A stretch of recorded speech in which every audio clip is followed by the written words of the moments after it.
Hi guys, welcome back to the YouTube channel.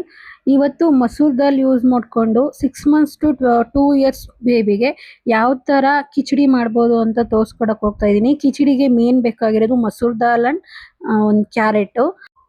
ಮಸೂರ್ ದಾಲಲ್ಲಿ high protein baby ಗ್ರೋತ್ಗೆ and muscle ಡೆವಲಪ್ಮೆಂಟ್ಗೆ help ಮಾಡುತ್ತೆ. Iron rich ಇದೆ, haemoglobin increase ಮಾಡಲು ಸಪೋರ್ಟ್ ಮಾಡುತ್ತೆ ಆ್ಯಂಡ್ ಈಸಿ ಟು ಡೈಜೆಸ್ಟ್ ಮಕ್ಕಳಿಗೆ. ಆಮೇಲೆ ಇದರಲ್ಲಿ high protein and high fibre rich ಇದೆ, ಡೈಜೆಷನ್ಗೆ ಇಂಪ್ರೂವ್ ಆಗುತ್ತೆ.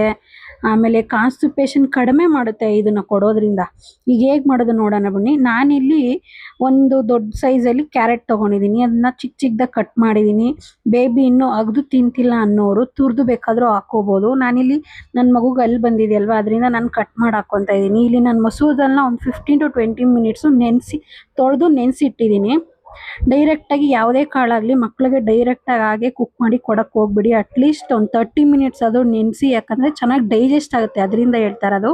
ಇನ್ನು ನಾನಿಲ್ಲಿ ಒಂದು ಆನಿಯನ್ ತೊಗೊಂಡಿದ್ದೀನಿ ಸ್ಮಾಲು, ಹಾಫ್ ಟೊಮೊಟೊ ಹಾಕ್ಕೊತಾ ಇದ್ದೀನಿ, ಸ್ವಲ್ಪ ಜೀರಿಗೆ 1/4 ಟೀ ಸ್ಪೂನಷ್ಟು, ಒಂದು 5 ರಿಂದ 6 ಎಸಳು ಬೆಳ್ಳುಳ್ಳಿ ತೊಗೊಂಡಿದ್ದೀನಿ. ಆಮೇಲೆ ಈಗ ನೋಡ್ತಾ ಇರ್ಬೋದು ಅಕ್ಕಿನೂ ನೆನೆಸಿಟ್ಟಿದ್ದೀನಿ. ಅಕ್ಕಿನೂ ಅಷ್ಟೇ ನಿಮ್ಮ ಮಗು ಎಷ್ಟು ತಿನ್ನುತ್ತೋ ಅಷ್ಟು ಹಾಕ್ಕೊಳ್ಳಿ. ನಾನಿಲ್ಲಿ ಟೀ ಲೋಟದಲ್ಲಿ ಹಾಫು ಇಲ್ಲ 1/4 ಲೋಟದಷ್ಟು ಹಾಕ್ಕೊಂಡಿದ್ದೀನಿ ರೈಸ್ನ. ಈಗ ಹಾಕ್ಕೊಂಡು ಎಲ್ಲ ನಾನು ಸ್ವಲ್ಪ ನೀರು ಹಾಕ್ಕೋತಾ ಇದ್ದೀನಿ. ನೀರು ಹಾಕ್ಕೊಂಡು ಸ್ವಲ್ಪ ನಿಮ್ಗೆ ರುಚಿಗೆ ಬೇಕಾದಷ್ಟು ಉಪ್ಪು ಹಾಕ್ಕೊಳ್ಳಿ.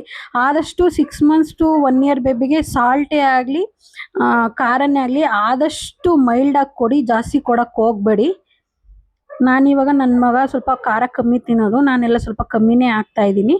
ಈಗ ಅದನ್ನು ಕುಕ್ ಮಾಡೋಕ್ಕೆ ಇಟ್ಟಿದ್ದೀನಿ. ನಾನಿವಾಗ ಇದನ್ನು 3 ವಿಸಿಲ್ ತೊಗೊತಾ ಇದ್ದೀನಿ. 3 ವಿಸಿಲ್ ತೊಗೊಂಡ್ರೆ ಚೆನ್ನಾಗಿ ಸ್ಮ್ಯಾಶ್ ಆಗುತ್ತೆ. ಸ್ಮ್ಯಾಶ್ ಮಾಡೋ ಅವಶ್ಯಕತೆ ಇರಲ್ಲ, ಅದರಲ್ಲಿ ಚೆನ್ನಾಗಿ ಬೆಂದಿರುತ್ತಲ್ವ. ಲೈಟಾಗಿ ಸ್ಮ್ಯಾಶ್ ಮಾಡ್ಕೊಳ್ಳಿ. 1 ಇಯರ್ ಬೇಬಿ ಆಗಿದೆ, 1 ಇಯರ್ 2 ಇಯರ್ಸ್ ಬೇಬಿ ಆಗಿದೆ, 6 ಮಂತ್ಸು 1 ಇಯರ್ ಬೇಬಿ ಆಗಿದೆ, ಸ್ವಲ್ಪ ಚೆನ್ನಾಗಿ ಸ್ಮ್ಯಾಶ್ ಮಾಡಿಕೊಡಿ. ಬಿಸಿ ಇರೋವಾಗಲೇ ತುಪ್ಪ ಹಾಕ್ಕೊಳ್ಳಿ. ಈ ರೆಸಿಪಿ ನಿಮ್ಗೆ ಇಷ್ಟ ಇದ್ದರೆ ಲೈಕ್ ಮಾಡಿ, ಶೇರ್ ಮಾಡಿ, ಸಬ್ಸ್ಕ್ರೈಬ್ ಮಾಡಿ. ಬಾಯ್.